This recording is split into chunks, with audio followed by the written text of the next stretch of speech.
So sometimes it's going on 6 p.m. Sometimes you got to take your own words, even the words you preach about highly, and throw them right in the trash can, especially due to certain circumstances.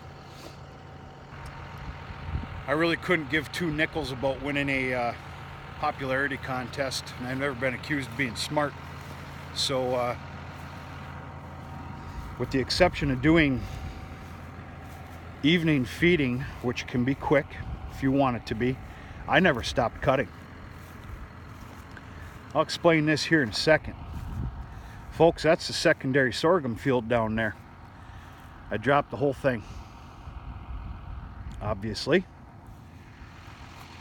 And now I'm dropping this hay. Not only am I dropping this field, there's another field just on the other side of those pines that you see there that mirrors this piece of property as well.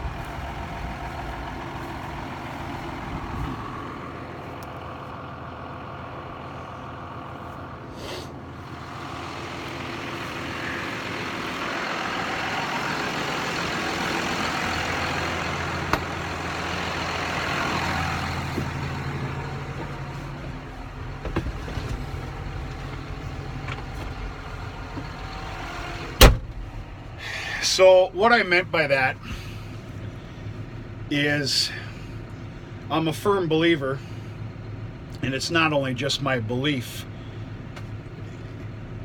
you don't be giving your hay ground a fresh haircut before Old Man Winter sets in. You don't do it. We have never ever made it a practice here, ever. It goes without saying, you leave your alfalfa alone. You definitely don't do that, especially where I'm from, or you're going to lose most of it. You couldn't pay me to touch the alfalfa, even though there's a pretty fair crop on both those fields right now. This grass is a different story. This grass has come leaps and bounds here in the last week or two.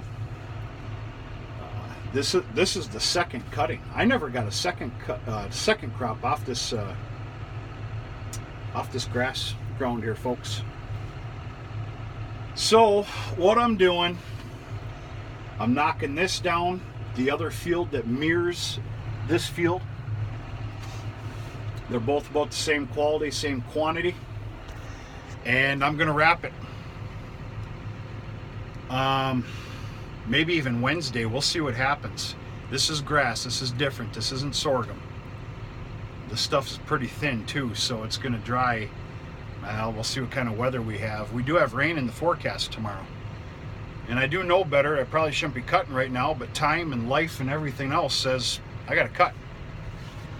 I'm kind of concerned about feeding the cows all winter here too. Now, see, I never enlightened you about talking about the lack of feed. And we still need to go look at the bale yard at some point. But I tell you what, I'm just going to give you the words right now. Folks, I got 232 round bales of dry hay. Some of you that watch this channel somewhat often or keep up with it probably just swallowed your fork. That's not good. That's not good at all. I did bale up about 450 bales of high moisture though, and then of course both silos are going to be chock full. I'm still not comfortable. Where I'm really lacking is dry hay. You know, as far as I'm concerned, and here's another one of my rules, you can't be feeding cattle all high moisture feed, whether it's corn silage out of the silo, sorghum, cattle candy, alfalfa baleage. They need dry hay to kind of keep them in check, especially like the last 2 months or better before calving. They can't be filling up their stomachs and getting sour gut, you know, with carrying a calf with them. So therefore, they're going to get a heck of a lot of high moisture feed, and of course silo feed here, for the lack of better words. Keep up with me, folks. I don't practice these damn videos before I press play all throughout the winter. But then come February, I'm really gonna pour the dry hay to them. Therefore, I have to watch how much dry hay I'm feeding right now. Therefore, they have to get a lot of high moisture, more high moisture than anything. So I decided to pull a no-no in my book, and I am not comfortable by any means whatsoever.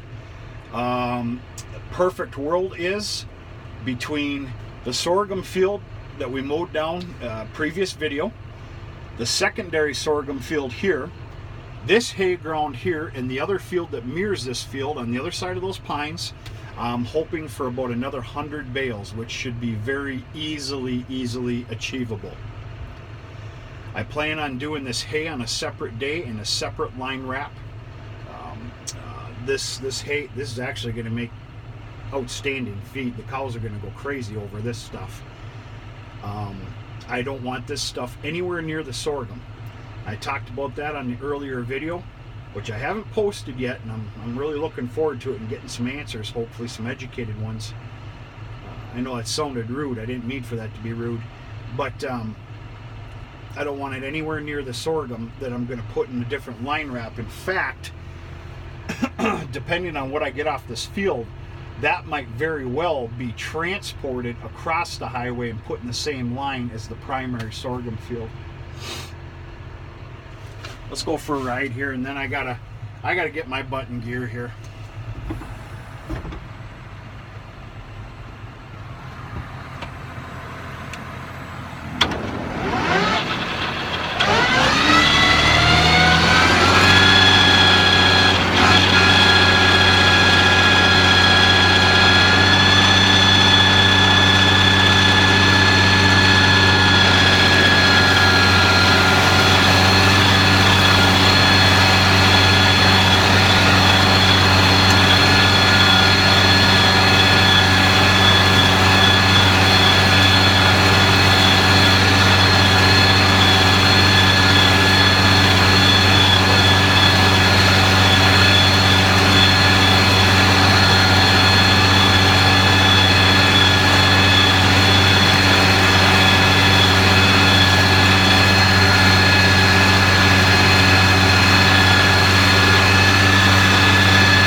It's actually quite thick in some places. It's going to make some good tonnage.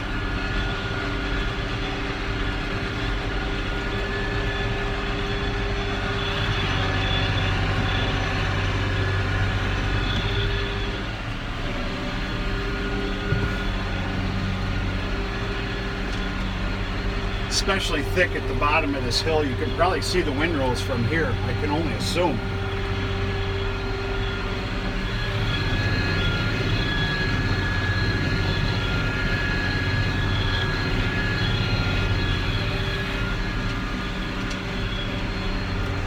So anyway, that's what I'm up to. Due to circumstances, I'm eating my own words, which I have no qualms about.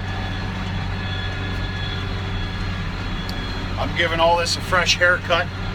Winter's starting to set in here in the UP of Michigan. You know, we got our first killing frost yesterday and then also this morning. But what are you gonna do? I'm okay with cutting down this grass. Who knows? Maybe this will be the best damn grass ground there is next year. I don't know. You will not see me doing this with alfalfa, though. Not a prayer in the world.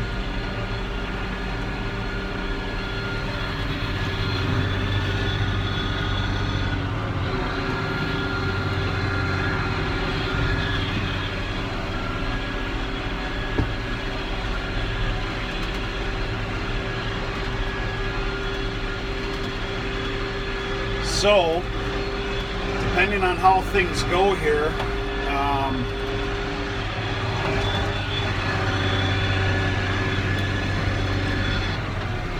you might end up seeing some baling of this hay and some wrapping on Wednesday.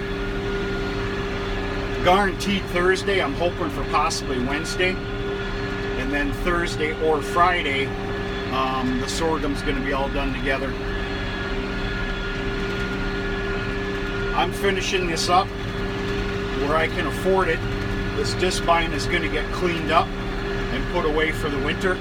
This is it.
So anyway, yeah, that'll be it. I'm gonna do this hill here, and then what we call the South Rhines Hill. Gotta do something.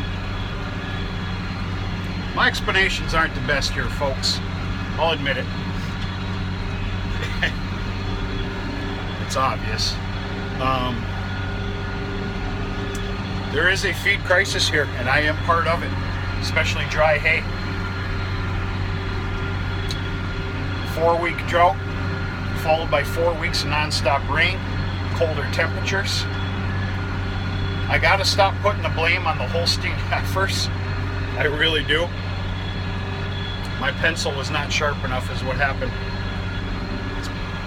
But the Holstein heifers went through hay like I had never would have fathomed. Was quite impressive, to be honest with you. Oh, that was slick.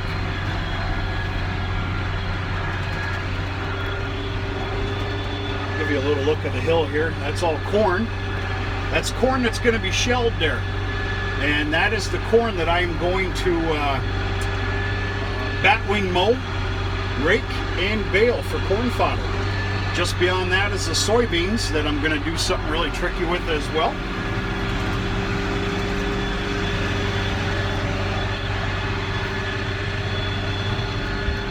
That is not my property. Those are not my crops. That belongs to the big local dairy. And yeah. So anyway, that's about it, folks. Hope everybody's having a good Monday night. Everything else, go Packers. Hope all's well. And desperate times call for desperate measures. It's the only way that I can explain what I'm doing here. And life will be good. It'll be all right. We're going to talk to you sooner than later.